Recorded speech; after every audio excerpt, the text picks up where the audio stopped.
Hello, vinyl community people. It's Mike, MGK Boston, back with another video. Checking in this time with a thread response from my friend Rob Walker, the man from Manchester. It's funny because there's a Manchester about an hour's drive from here, but that's in New Hampshire. My friend Rob is over in England, of course. So Rob, of course, we all know him from the vinyl tag. I'm sure he's already thinking up questions for New Year's Day of 2024. I'll be ready for it, Rob. This one is just... seen a few people doing it. Embryonic Robot, Brian, All the World's a Stage, Steve, another man that shares a similar hairstyle to myself over in Chicagoland. He did one, and a few people are doing it. So I think it's good. The thread subject is 10 illustrated albums. So that is art, a painting, illustration versus a photograph, right? The usual boring shot of a band or whatever. So I thought that was a cool idea because I really, part of the enjoyment of collecting records has always been for me reading the liner notes, looking at the covers, just all of that. It's the whole experience. So anyway, yeah, so let's just dive right in. This is just 10 randomly. I just thought of this today, kind of in between things at work, and I just got home. So I thought I'd throw this together really quickly. So yeah, just 10 real quick. Here we go. Bad Boys from Boston right here. This is their third full-length LP from 1975.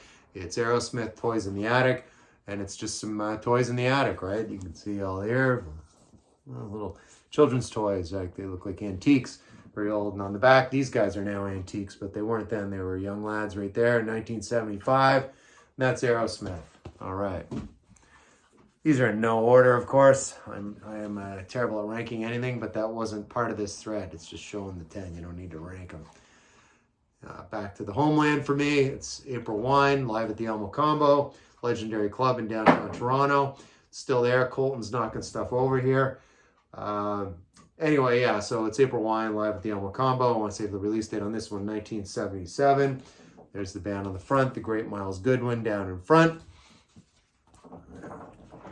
Gatefold on the inside, just with the lyrics and whatnot.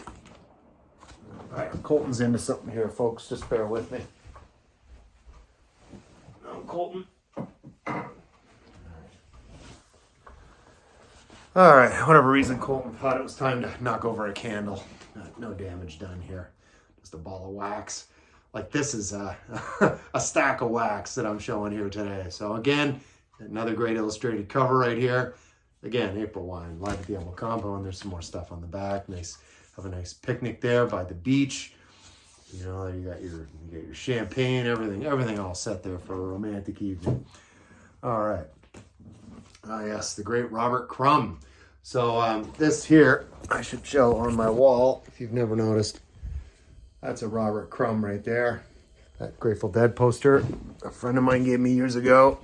Anyway, yeah, Robert Crumb, pretty alternative cartoonist from way back when. So he did this cover. It's Janice Joplin, and her band, Big Brother and the Holding Company, and it's like a comic strip. And within each strip here, there's references to the lyrics of the songs, right? So, and the band members. So it's like James Gurley on guitar, this one-eyed wonder saying that. Just really freaky artwork, right? Check that out. Yeah, so this was her major label debut on Columbia right there. This was in a collection I got years ago. The jacket looks battered, but the record itself is in really great shape. You can see there's the band. The venue is on, I don't know the venue they're at.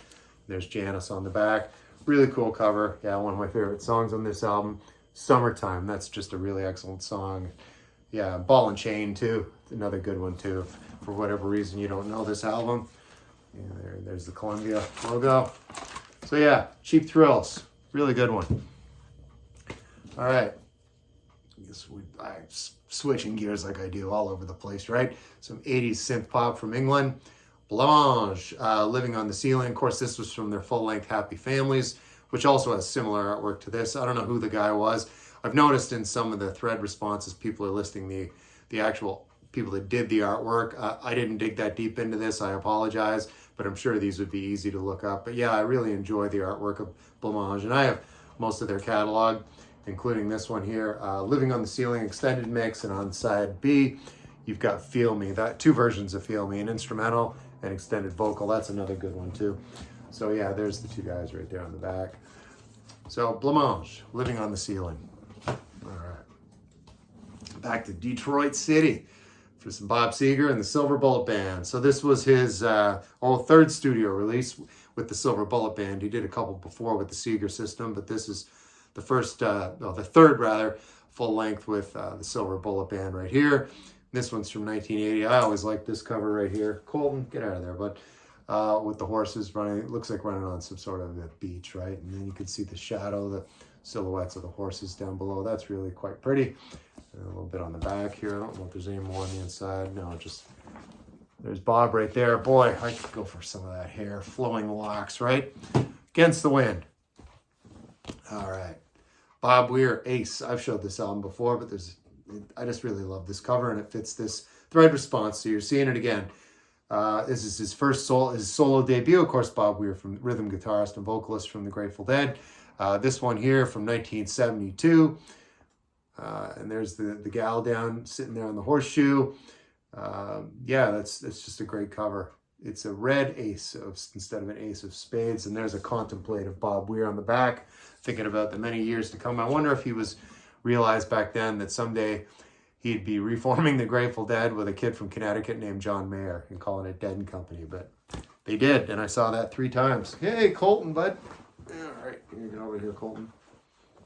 Here he is. Say hi. Oh, no biting. Nope. Say hi to Rob Walker. Yeah, you can sit up here, bud. All right. Now we got here the great Donovan Leech. Yes. So this is live in Anaheim, California. This is his first time touring the United States, and this is from 1968, 69. One of those, yeah. No, 68, actually. There he is on the back, playing his reed or recorder, whatever you call that thing. So yeah, I had a really beat up copy of this. I trashed about a year ago, and then sometime last winter, I found this copy, and it's I would say very good plus. Plays great. I love it. It's just an excellent live album. It's a great Donovan album. I really love Donovan a lot.